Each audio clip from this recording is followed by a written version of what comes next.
ये हम लोगों का खून नहीं है, पानी हो चुका है। हम सोए नहीं, हम मर गए हैं। ये हिंदू धर्म को नष्ट करने के लिए, उनको भ्रष्ट करने के लिए, उनके जीवन यात्रा को बर्बाद करने के लिए ये षड्यंत्र है कि उनको गऊ की चर्बी खिलाई गई। आजकल जैसे अभी यूथ का दौर चल रहा है, मैं आपको देखता हूँ आप धर्म को धार्मिक बच्चों को जगाने का काम भी करते हैं, उन्हें समझाने का काम भी करते हैं, लॉजिकल रीजनिंग भी देते हैं। अब एक समस्या महाराज जी आजकल हो गई है, जो कई बार लोग हमसे भी कहते हैं, कैसे पहचाने कि किसको सुने। हर आदमी टीवी बोल रहा है, हर आदमी सोशल मीडिया जा रहा है, हर आदमी ज्ञान दे रहा है, और अब तो ऐसा लगता है जो जितना बड़ा ठिठुलोई करता है उतना बड़ा बाबा। क्योंकि मेरे मन में आ गया तो मैंने बोल दिया। और मेरे मन में कब आ गया? जब मेरे सामने पब्लिक बहुत थी। मेरे सामने पब्लिक बहुत है ना।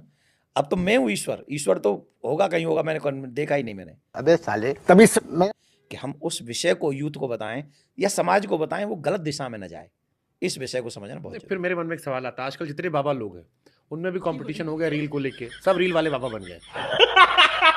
तो दोस्तों फाइनली वीडियो के क्लिप देखकर आप समझ ही गए होंगे कि आज की वीडियो किस टॉपिक पर होने वाली है। और आपने तो इस बाबा को कहीं ना कहीं देखा होगा जो सिर्फ धर्म के नाम पर और हिंदुओं के नाम पर सिर्फ उल्ट सुल्ट बयान देते रहते हैं। तो उसी को लेकर शुभंकर मिश्रा ने भी इसके अच्छी तरीके से बैंड बजाई है।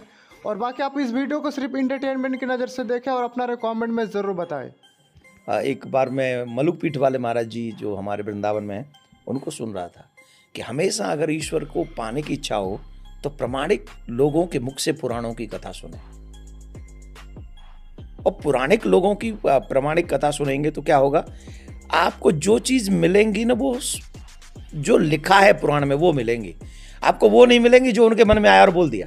आजकल जैसे अभी यूथ का दौर चल रहा है, मैं आपको देखता हूँ आप धर्म को धार्मिक बच्चों को जगाने का काम भी करते हैं, उन्हें समझाने का काम भी करते हैं, लॉजिकल रीजनिंग भी देते हैं। अब एक समस्या महाराज जी आजकल हो गई है, जो कई बार लोग हमसे भी कहते हैं, कैसे पहचाने कि किसको सुने। हर आदमी टीवी बोल रहा है, हर आदमी सोशल मीडिया जा रहा है, हर आदमी ज्ञान दे रहा है, और अब तो ऐसा लगता है जो जितना बड़ा ठिठुलोई करता है उतना बड़ा बाबा। क्योंकि मेरे मन में आ गया तो मैंने बोल दिया। और मेरे मन में कब आ गया? जब मेरे सामने पब्लिक बहुत थी। मेरे सामने पब्लिक बहुत है ना।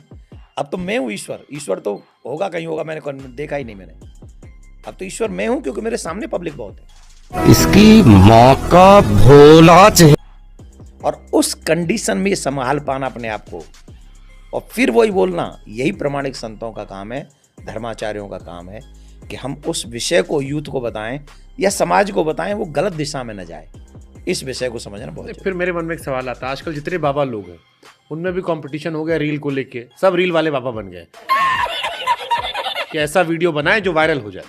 और बहुत सारा ऐसा, एक दो नहीं बहुत सारे ऐसे कंपटीशन बढ़ गया है। फिर वो भीड़ दिखाते हैं कि देखो जितनी भीड़ आई है, ये प्रमाण है कि असली ज्ञान हम ही दे रहे हैं।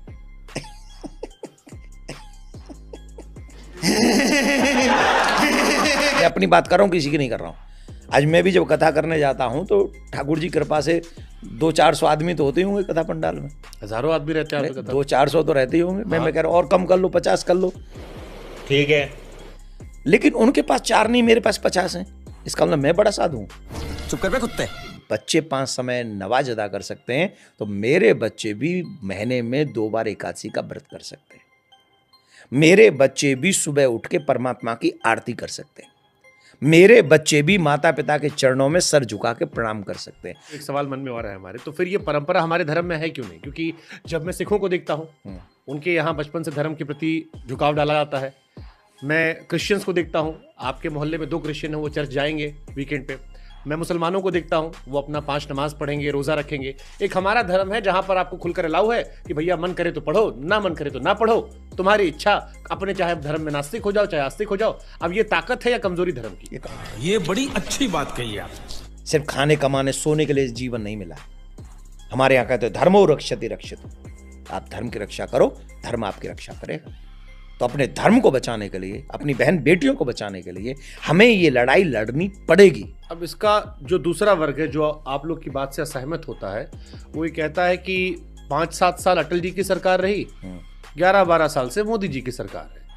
अब अगर 17-18 साल में भी हिंदू खतरे में है तो उसका मतलब है पिछले वाले में सुरक्षित था। ये तो बड़ी असहज वाली स्थिति कि अब 17-18 साल बीते, 25-30 साल में आपकी सरकार रही जो कहती रही कि हम हिंदुओं की रक्षा कर रहे हैं, हिंदुओं को बचाएंगे, और उसके बाद भी आज खतरे में है। तो या तो ये वोट बैंक के लिए है या इसी के नाम पर दुकान चल रही है। तो दोस्तों जैसे कि इस बाबा का कहना है कि भारत में हिंदू खतरे में है, तो उसी को लेकर शुभंकर मिश्रा का भी कहना सही है कि भारत में जब हिंदुओं का ही सरकार है तो हिंदू कैसे खतरे में हो सकता है। बाकी आप इस वीडियो का एंड तक जरूर देखें और अपना कमेंट में जरूर बताएं। इस धर्म की रक्षा में हम लोग कहां पिछड़ गए कि हमें गऊ की चर्बी खिला दी गई बालाजी के प्रसाद का नाम लेकर और हम मौन बैठे। ऐसे व्यक्ति को आजीवन या तो कारावास होना चाहिए या उस व्यक्ति को फांसी होनी चाहिए, क्योंकि करोड़ों लोगों की हत्या की है उसने इनडायरेक्ट वे में। महाराज जी, फिर एक सवाल मन में आता है कि सरकार तो उन्हीं की है जो यही बात कहकर सत्ता में आए थे, हिंदुओं की रक्षा। आप यूपी में हम बैठे हैं, यहाँ योगी जी हैं, बगल में दिल्ली है, वहां मोदी जी हैं, और ये उनको भी पता चला, खबर देश भर में चली। तो फिर जो हिंदुओं की सरकार है, फिर वो क्यों उसका प्रतिशोध नहीं कर पाई? आप लोग तो मिलते रहते हैं, आप लोगों ने पूछा नहीं कभी? नहीं, मैं आपसे योगी जी से, मोदी जी से। मैं इस प्रकार की बचकाना बातें किसी के गले नहीं उतरती, लोग मजाक उड़ा। मैं आपसे योगी जी से, मोदी जी से मैं देखो बहुत कम मिलता हूं, और जब मिलता हूं भगवान कृपा करे। मैं सिर्फ इतना जानता हूं, चाहे कोई भी कहीं क्यों ना हो, मेरा हर काम मोदी जी नहीं करेंगे, मेरा हर काम योगी जी नहीं करेंगे। मैं क्या करूंगा फिर? अल्लाह के नाम पे दे दे बाबा। तू समझा? हाँ। मोदी जी अपना काम करें, योगी जी अपना काम करें, हम अपना काम करेंगे। ये हमारी रिस्पॉन्सिबिलिटी है। जब हम आवाज उठाएं, वो वैसे भी कहते हैं ना, बिना रोए तो माँ भी दूध नहीं पिलाती। हम रोएंगे, हम सरकार के आगे रोएंगे, हम कोर्ट के आगे रोएंगे, हम रोएंगे। हम तो कहेंगे या तो ये संविधान कहता है कि हमारा धर्म भ्रष्ट करो, और अगर नहीं कहता तो जिसने धर्म भ्रष्ट किया उसको सजा दो। That simple thing. अच्छा, इसको मैं थोड़ा पलट के पूछता हूँ, अगर इसी लेवल की कोई गुस्ताखी किसी और धर्म में हुई होती, तब क्या होता? आपको क्या लगता है क्या होता? फिर मैं और आप ये काम नहीं कर रहे होते, आज ब्रॉडकास्ट नहीं कर रहे होते यहाँ। ये घटना 2 महीने पहले हो गई होती ना, तो भी हम और आप ये नहीं कर पाते। याद लिख लो आप, हमारे भी पैरों में रस्सी बांध के हमको सड़क पे खींच रहे होते। हम एक बात कहना चाहते हैं, गऊ की हत्या करने का अधिकार किसने दिया? जिसे हम मां कहते हैं, उस बच्ची के लिए हम बता दें, अभी हम एक उसमें थे प्रोग्राम में, चैनल के प्रोग्राम में, उसमें एक मौलवी जी आए थे। और मौलवी जी ने कहा था कि मैं सबसे कहूंगा कि गौ हत्या नहीं होनी चाहिए, क्योंकि हिंदू लोग इसे मां मानते हैं। कि गौ सेवा में भावुक होकर अगर आप किसी व्यक्ति की हत्या कर दे रहे हैं, तो वो वैसा ही है जैसे कश्मीर में हिंदुओं का नरसंहार हुआ था। ये बड़ी अच्छी बात कही आप। तो दोस्तों आज की वीडियो यहीं पे होता है एंड। बाकी अपना क्या रखते हैं इस देवकानंद ठाकुर के लिए, अपना कमेंट में जरूर बताएं। और वीडियो पसंद आई हो तो वीडियो को लाइक एंड चैनल को जरूर सब्सक्राइब करें, क्योंकि हमारे इस चैनल पर आपको इस तरह के वीडियो मिलते रहते हैं। और जल्दी मिलते हैं नेक्स्ट वीडियो के साथ, तब तक के लिए अपना ख्याल रखें, बाय बाय।